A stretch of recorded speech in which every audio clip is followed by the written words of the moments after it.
오늘은 내가 바로의 마음을 완악하게 하고 라는 말씀의 제목으로 은혜를 나누겠습니다. 오늘 본문의 말씀은 모세와 바로의 2차 접견이 이루어지기 전에 하나님께서 모세를 계속적으로 설득하고 있는 장면입니다. 그래서 출애굽기 6장에서 우리가 계속 살폈듯이 모세가 지금 바로하고 만나고 난 뒤로 많이 지금 낙담하고 있는 상황이에요. 그래서 본문을 정확하게 보자면 중간에 삽입되어 있는 이 모세와 아론의 족보 이야기를 제외하면 출애굽기 6장 10절부터 이어지고 있는 말씀으로 봐야 돼요. 그러니까 여기 말씀을 보면은 지금 하나님께서 모세에게 말씀하시는데도 하나님의 명령을 받고서도 모세가 하나님 제가 하겠습니다. 제가 가겠습니다. 이렇게 안 나오고 어떻게 나온다고요? 하나님 저는 입이 둔합니다. 뭐 이렇게 나와요. 그죠? 바로가 내 말을 듣겠습니까? 막 이러면서 확인해 볼까요? 우리 자 출애굽기 6장 10절로 12절 읽어봅시다. 시작. 여호와께서 모세에게 말씀하여 이르시되 들어가서 애굽 왕 바로에게 말하여 이스라엘 자손을 그 땅에서 내보내게 하라. 모세가 여호와 앞에 아뢰어 이르되 이스라엘 자손도 내 말을 듣지 아니하거든 바로가 어찌 들으리까? 나는 입이 둔한 자니이다. 아멘. 30절도 똑같이 나오죠. 같이 읽읍시다. 30절 시작. 모세가 여호와 앞에서 아뢰되 나는 입이 둔한 자이오니 바로가 어찌 나의 말을 들으리까? 이렇게 나와요. 그죠? 그러니까 하나님 앞에서 자기 입이 둔하대고 이게 핑계죠. 핑계. 여러 번 설명했지만 지금 그러니까 가기 싫다는 걸 갖다가 이렇게 하나님 앞에서 입이 둔하다라는 것으로서 핑계를 대고 있어요. 그러니까 우리 식으로 하면은 마치 어린아이가 부모에게 투정 부리는 거하고 비슷한 거예요. 하나님 이게 도대체 뭡니까 하면서 지금 투정을 부리고 시위를 하는 거예요. 왜요? 자기 뜻대로 자기 생각대로 바로에게 가면은 일이 하나님께서 이제 우리 앞에서도 나왔지만은 지팡이를 던지니까 뱀이 되게 하시고 능력을 보여주셨단 말이에요. 하나님의 능력을. 그러니까 이 모세 입장에서는 바로에게 가면은 이제 그럴지라도 어느 정도 이제 타협의 여지가 있고 바로가 이제 하나님의 능력이 나에게 하나님께서 보여주셨으니까 이제 내가 바로에게 가면 바로가 어느 정도 이제 좋게 반응하지 않겠느냐라는 기대감을 가지고 갔었겠죠. 그런데 그 기대는 물거품이 되어버렸고 그래서 지금 몹시 모세가 낙담하고 있는 상황 속에서 이제 이 출애굽기 7장이 시작하는 거예요. 그러니까 출애굽기 7장은 낙담하고 있는 모세를 향해서 하나님께서 위로와 힘을 주시면서 다시 한번 그에게 용기를 북돋아 주시는 말씀으로 이해하시면 돼요. 이제 말씀을 확인할게요. 1절부터 읽읍시다. 시작. 여호와께서 모세에게 이르시되 볼지어다 내가 너를 바로에게 신같이 되게 하였은즉 내 형 아론은 내 대언자가 되리니. 여기서 재밌는 말이 나오죠. 내가 너를 바로에게 신같이 되게 하였다라고 나오잖아요. 그래서 이 신이란 말이 원어로 보면은 엘로힘이에요. 엘로힘은 누구를 가리키는 말이에요?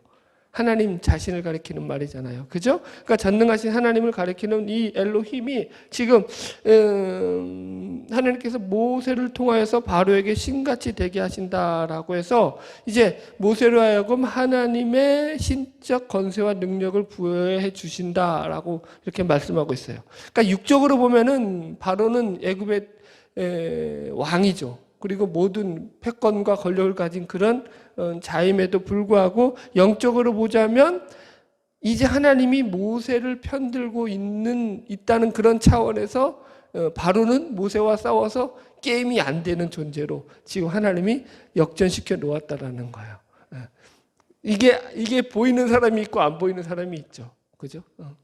그런데 좀처럼 이게 잘 안 보이죠. 우리는 여러분들. 그래서 사실은 영적으로 보는 게 상당히 중요하죠. 영적 분별력을 가지는 것도 중요하고. 그래서 이 말씀은 하나님께서 하늘과 땅의 모든 권세를 가지신 하나님께서 모세를 편들므로 말미암아 모세에게 지금 부여해주고 있는 장면이에요. 여러분 이게 얼마나 큰 능력입니까? 할렐루야. 근데 사실은 우리 신자들도 다 이런 권세를 사실은 가지고 있는 거예요. 세상에 대해서.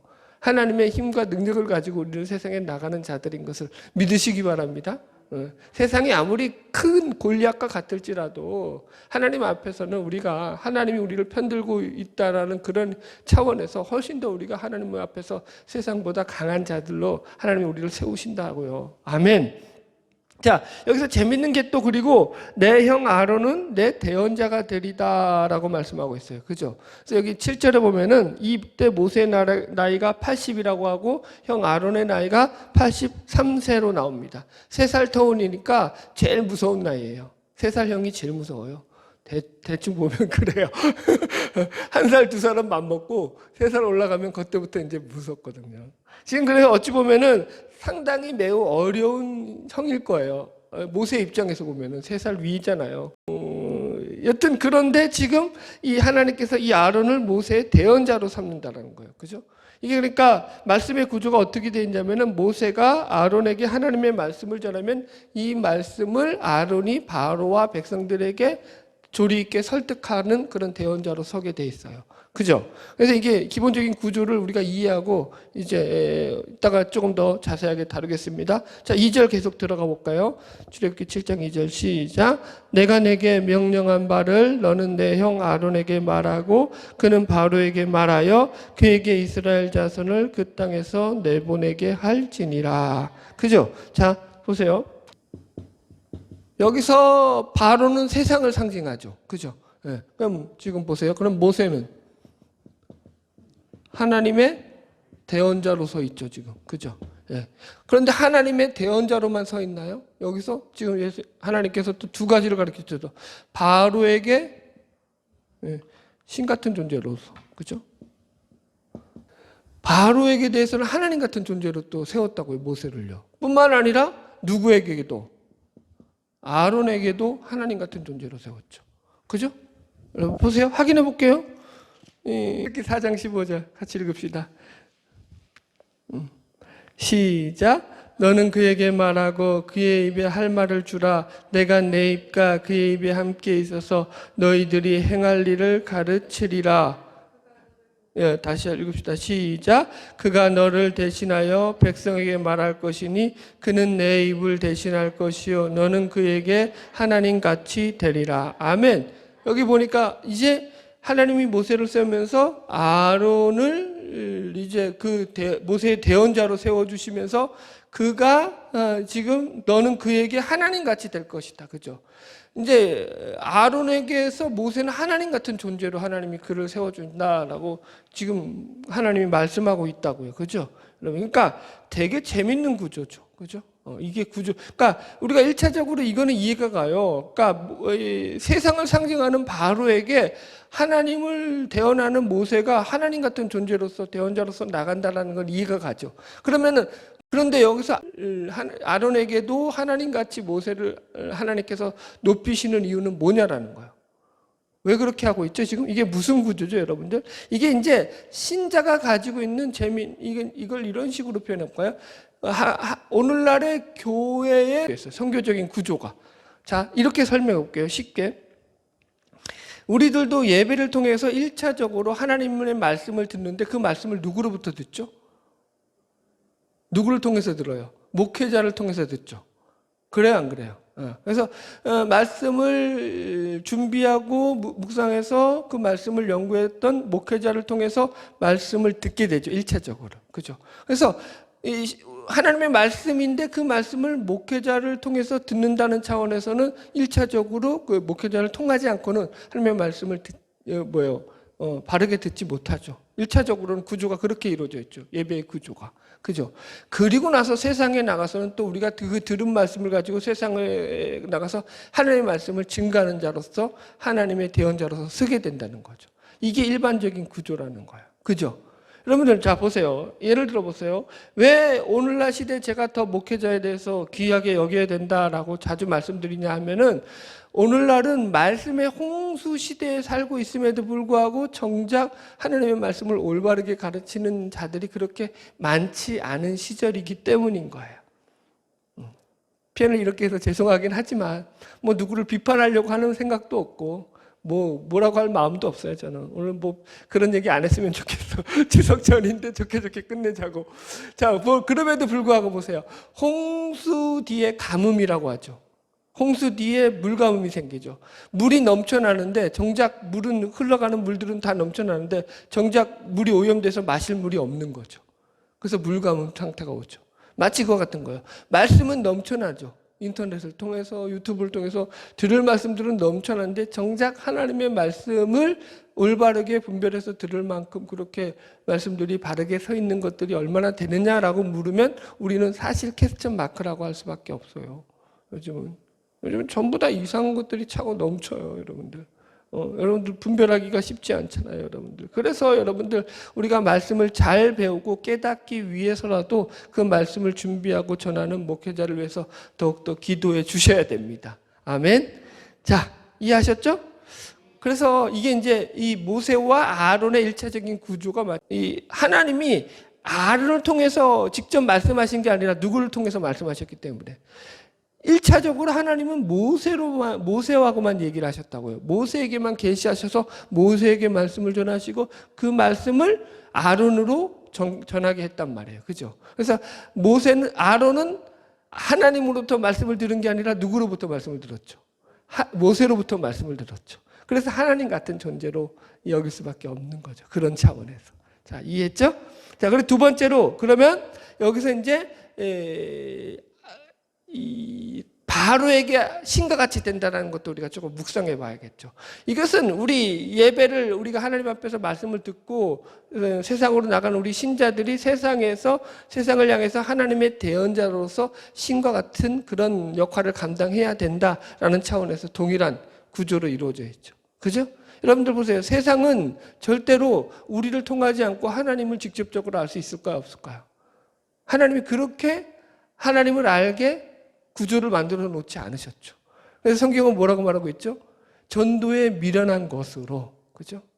하나님이 그 전도가 미련한 것이라고 표현한 것은 왜 미련하냐면은 스스로 인간들이 지혜가 있고 지식이 똑똑해가지고 그 똑똑한 지식 가지고 성경을 연구해서 하나님을 발견하고 알아서 스스로 하나님을 잘 믿으면 얼마나 좋겠냐마는 그런데 인간이 미련하는 거예요. 그게 안 되는. 그래서 전도라는 방법이 미련하다라는 얘기가 아니라 그죠? 제3자를 통하지 않고는 그 복음이 흘러 들어가지 않는다는 차원에서 전도에 미련한 것으로 하나님이 백성들을 구원케 하셨다라는 거예요, 여러분들.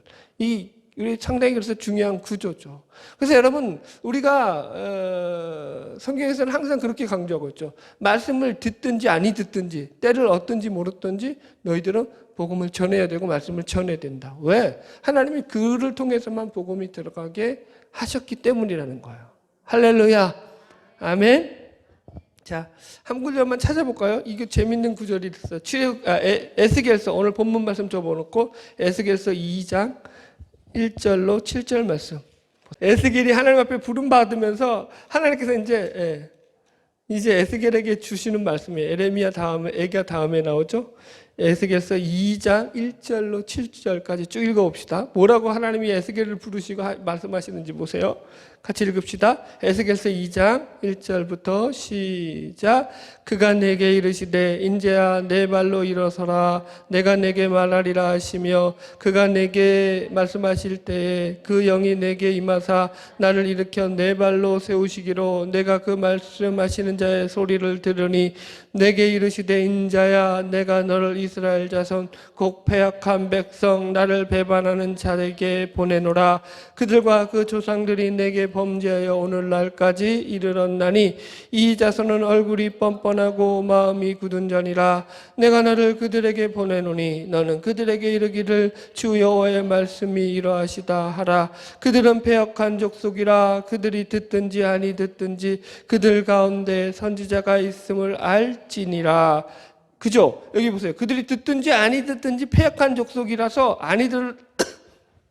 전에도 아니 듣는다는 얘기죠, 이거는. 그래도 너희가 할 일은 뭐냐면 그 패역한 족속 가운데서도 선지자가 있음을 너가 알게 하라는 거예요. 하나님의 말씀을 전한 자가 있음을 알게 하라는 거예요, 그들로. 왜? 나중에 가서 핑계치 못하게 하려고. 6절, 7절도 계속 읽읍시다. 시작. 인자야 너는 비록 가시와 찔레와 함께 있으며 정갈 가운데 거주할지라도 그를 두려워하지 말고 그들의 말을 무서워하지 말지어다. 그들은 패역한 족속이라도 그 말을 두려워하지 말며 그 얼굴을 무서워하지 말지어다. 이 7절 시작. 그들은 심히 패역한 자라. 그들이 듣든지 아니 듣든지 너는 내 말로 고할지니라. 계속 반복해서 나오죠. 듣든지 아니 듣든지 고하라. 그죠? 여기 이 3장 11절도 또 나와요. 사로잡힌 내 민족에게로 가서 그들이 듣든지 아니 듣든지 그들에게 고하여 이르기를 주 여호와의 말씀이 이러하시다 하라. 그죠? 듣든지 아니 듣든지. 그죠? 우리에게는 전할 책임과 의무가 있다는 거야. 먼저 구원받은 하나님의 자녀들로서. 여러분 그래서 이게 너무 중요한 거예요. 우리는 세상을 향해서 하나님의 뭐예요? 대언자로서 서 있다라는 것을 놓치면 안 돼요. 할렐루야. 예. 이해하셨죠? 자, 넘어갑시다. 출애굽기 7장 3절 이제. 같이 읽읍시다. 출애굽기 다시 7장 3절로 들어와서 시작. 내가 바로의 마음을 완악하게 하고 내 표징과 내 이적을 애굽 땅에서 많이 행할 것이냐. 아멘. 여기 보니까 이제 오늘 우리가 중심으로 풀어야 될 말들이 나왔죠. 하나님께서 바로의 마음을 완악하게 하사 이렇게 나와요. 그죠? 예. 하나님이 바로의 마음을 완악하게 했다라는 이 표현은 앞으로도 이제 애굽의 10가지 재앙 가운데서도 계속해서 등장하는 표현 중에 하나예요. 자, 한번 찾아볼게요. 출애굽기 9장 12절. 출애굽기 9장 12절 한번 읽어봅시다. 출애굽기 9장 12절. 여섯 번째 재앙 악성 종기가 나서 재앙을 내린 다음에 나오는 거죠. 읽읍시다. 시작. 그러나 여호와께서 바로의 마음을 완악하게 하셨으므로 그들의 말을 듣지 아니하였으니 여호와께서 모세에게 말씀하신가 같더라. 여기서도 하나님께서 바로의 마음을 완악하게 하셨다 이렇게 나오잖아요. 그죠? 이런 표현들이. 그죠? 그런데 이게 또 다른 표현으로는 어떻게 되냐면 바로가 그의 마음을 완악하게 하고라는 말로도 등장을 해요. 바로가 주어로서도 등장을 해요. 하나님이 주어로도 나오고 똑같은 말이에요. 그런데 바로가 주어로도 나와요. 확인해 봅시다. 27장 다시 출애굽기 7장 22절 가보세요. 출애굽기 7장 22절 읽읍시다. 시작. 애굽 요술사들도 자기들의 요술로 그와 같이 행함으로 바로의 마음이 완악하여 그들의 말을 듣지 아니하니 이렇게 나오죠. 그죠? 예, 여기 8장 15절도 읽어보세요. 그 옆에 시작. 그러나 바로가 숨을 쉴 수 있게 됨을 보았을 때에 그의 마음이 완강하게 하여 그들의 말을 듣지 아니하였으니 여호와께서 말씀하신 것과 같더라. 그죠? 바로가 자신의 마음을 완악하게 했다라는 표현으로도 쓴다고요. 이게 같은 표현이라고요. 이해하셨죠? 무슨 말인지. 그래서 우리가 여기서 이런 질문을 할 수 있습니다. 이런 거예요. 왜 그럼 바로가 자신의 마음을 완악하게 먹은 것을 하나님께서 바로의 마음을 완악하게 하신 것이라고 성경에서 굳이 이렇게 표현하고 있느냐라는 거예요. 이 말에 오해가 있을 수 있잖아요. 그죠?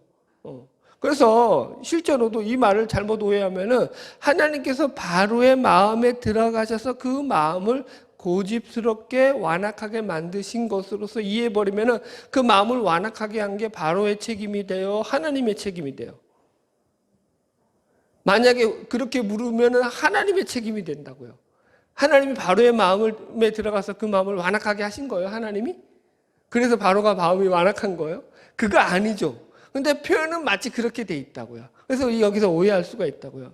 일단 단어 하나하나부터 풉시다. 이제 완악하다라는 말은 히브리어 카샤라는 말로서 납덩이처럼 딱딱하게 굳어 있는 이런 뜻이에요. 납덩이처럼 딱딱하게 돌덩이처럼 굳어 있는 것. 그게 완악하다라는 표현이에요. 그러니까 이게 무슨 말이냐면은 그 마음이 돌덩이처럼 딱딱하게 굳어 있는 거예요. 그러니까 그 마음이 여러분 그런 거 보셨죠? 마음이 아주 그냥 강팍해가지고 굳어가지고 그죠? 무슨 말을 해도 그게 말이 안 들어오는 그런 아주 몹쓸 인간들. 그래서 이 개역 성경에서는 이걸 강팍하다라는 말로 개역 번역을 했는데 이제 개역 개정에서는 완악하다라고 했단 말이에요. 그러면 자 보세요. 이게 완악한 게 그 대상이 있단 말이에요. 어디에 대해서 완악한 걸까요, 지금? 그 마음이 어디에 대해서 딱딱하게 굳어 있는 거냐면은 그 대상이 바로 하나님을 향해서 굳어 있는 걸 말하는 거예요. 그러니까 하나님을 향해서 우리 신자들의 마음은 부들부들하죠. 그래서 하나님의 말씀을 우리들은 거기에 대해서 잘 받아들이려고 하죠. 옥토와도 같죠. 예수님의 성경 표현대로 하면. 그런데 지금 바로의 마음은 하나님에 대해서 딱딱하게 굳어 있는 마음이죠. 마치 세상과도 같죠. 세상은 하나님에 대해서 딱딱하게 굳어 있죠.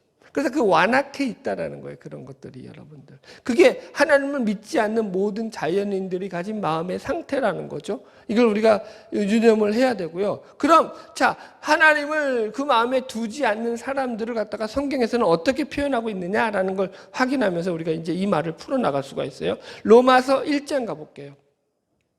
그 마음에 하나님을 두지 않는 자들의 마음 상태를 로마서 1장에서는 이렇게 표현하고 있어요. 로마서 1장 28절이에요. 28절부터 32절까지 찾으시면 아멘? 같이 읽을게요. 시작. 또한 그들이 마음에 하나님 두기를 싫어하며 하나님께서 그들을 그 상실한 마음대로 내버려 두사 합당치 못한 일을 하게 하셨으니 곧 모든 불의, 추악, 탐욕, 악의가 가득한 자요, 시기, 살인, 분쟁, 사기, 악독이 가득한 자요, 수군수군하는 자요, 비방하는 자요, 하나님께서 미워하시는 자요, 능욕하는 자요, 교만한 자요, 자랑하는 자요, 악을 도모하는 자요, 부모를 거역하는 자요, 우매한 자요, 배약하는 자요, 무정한 자요, 무자비한 자라.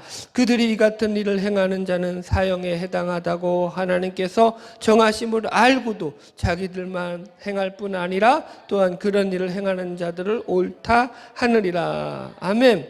여기 보니까 정확하게 나와 있어요. 하나님을 그 마음에 두지 않은 상태의 사람들의 마음 상태는 어떠하냐면은 이렇게 나와 있어요. 성경은 이걸 이제 우리가 완악에 대한 풀이라고 이해하시면 돼요. 저희가 마음에 하나님 두기를 싫어하며 하나님께서 저희를 그 상실한 마음대로 내어버려 두셨다. 그죠? 하나님이 어떻게 했다고요? 그 상실한 마음대로 내어버려 두시는 거예요.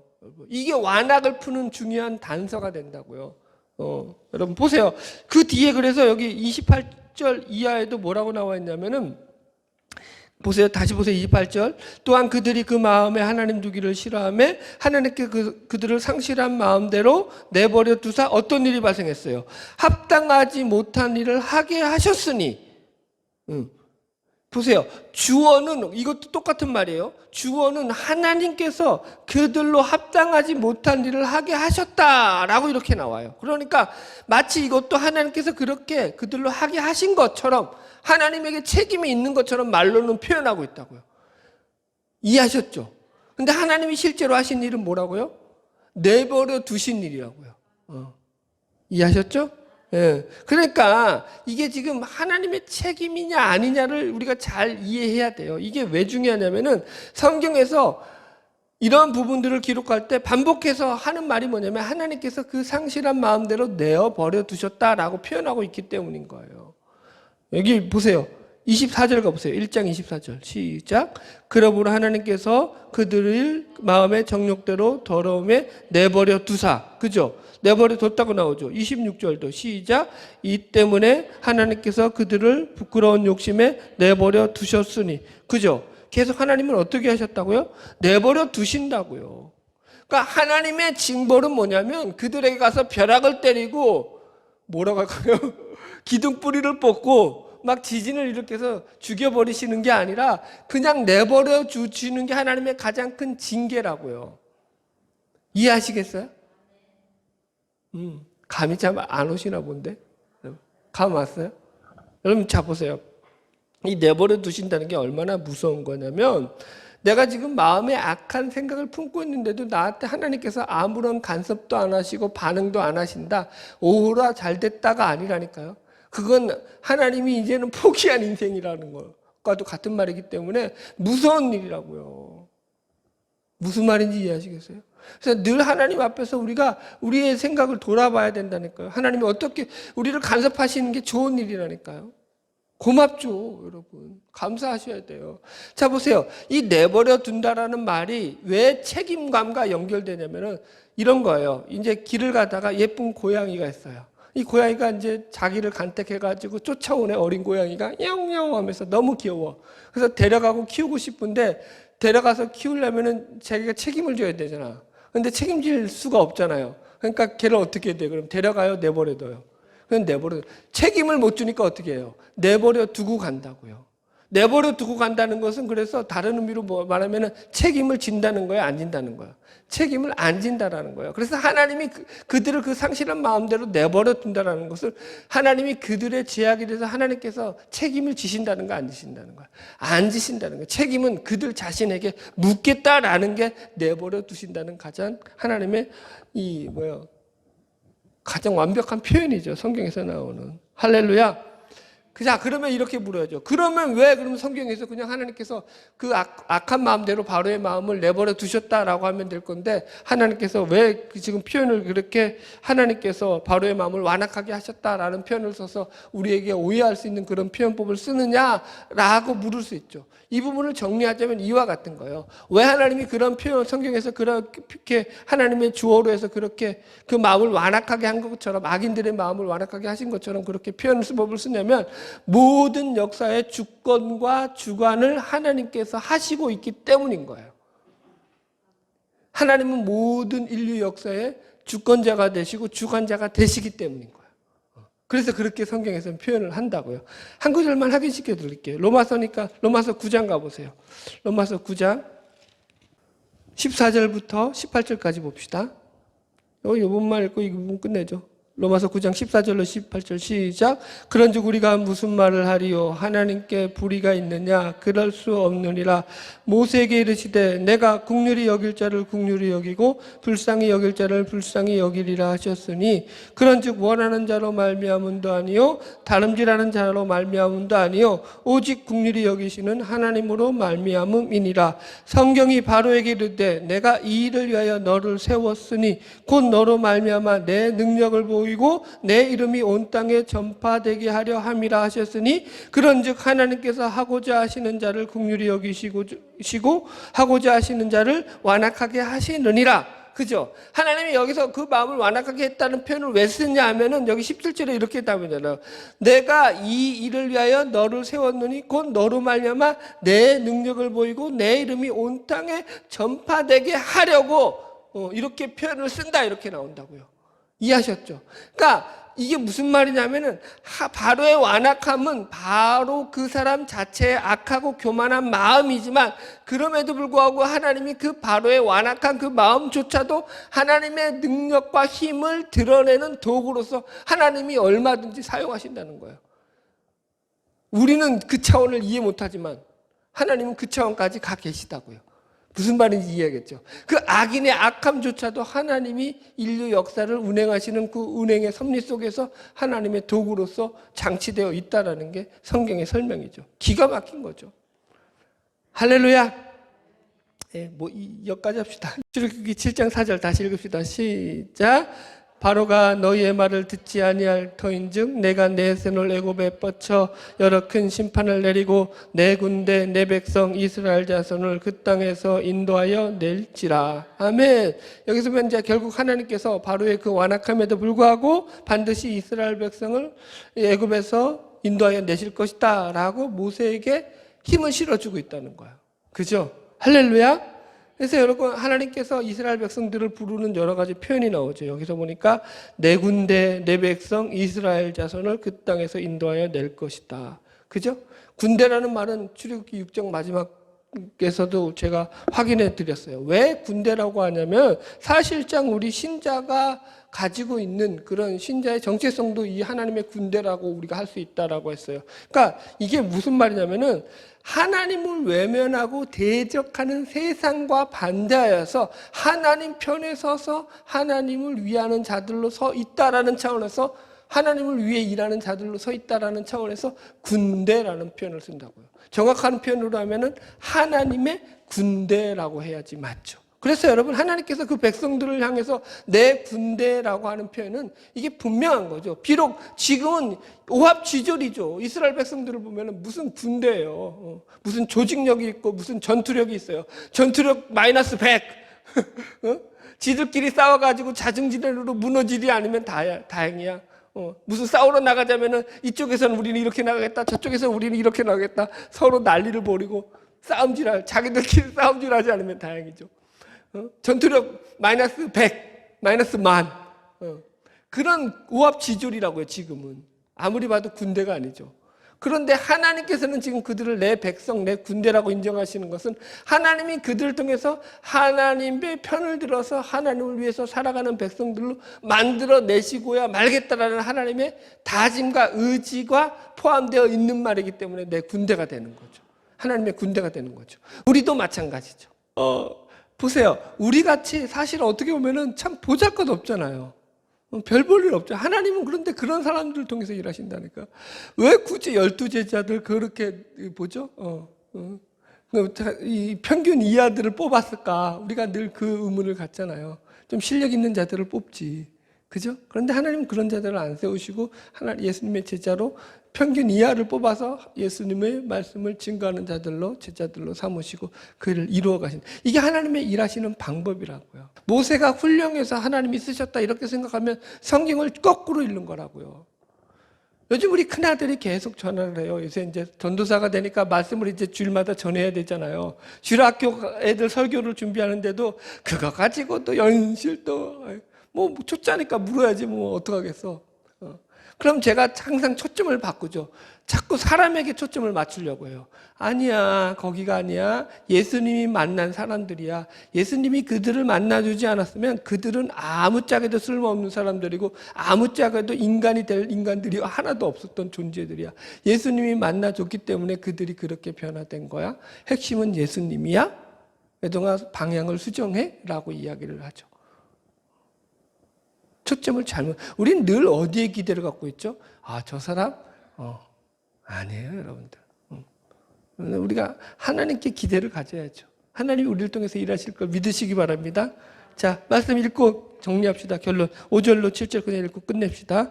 같이 읽읍시다. 5절로 시작. 내가 내 손을 애굽 위에 펴서 이스라엘 자손을 그 땅에서 인도하여 낼 때에야 애굽 사람이 나를 여호와인 줄 알리라 하시매 모세와 아론이 여호와께서 자기들에게 명령하신 대로 행하였더라. 그들이 바로에게 말할 때에 모세는 80세였고 아론은 83세였더라. 예, 결국 그래서 이제 이 일련의 과정들을 통해서 하나님은 사람들로 하여금 하나님의 하나님 되심을 알리시겠다라고 이렇게 모세에게 선포하고 계십니다. 그래서 이 세상의 역사 한가운데로 들어오셔서 하나님은 그분의 자녀들을 위해서 지금도 여전히 일하고 계시는 것을 믿으시기 바랍니다. 할렐루야.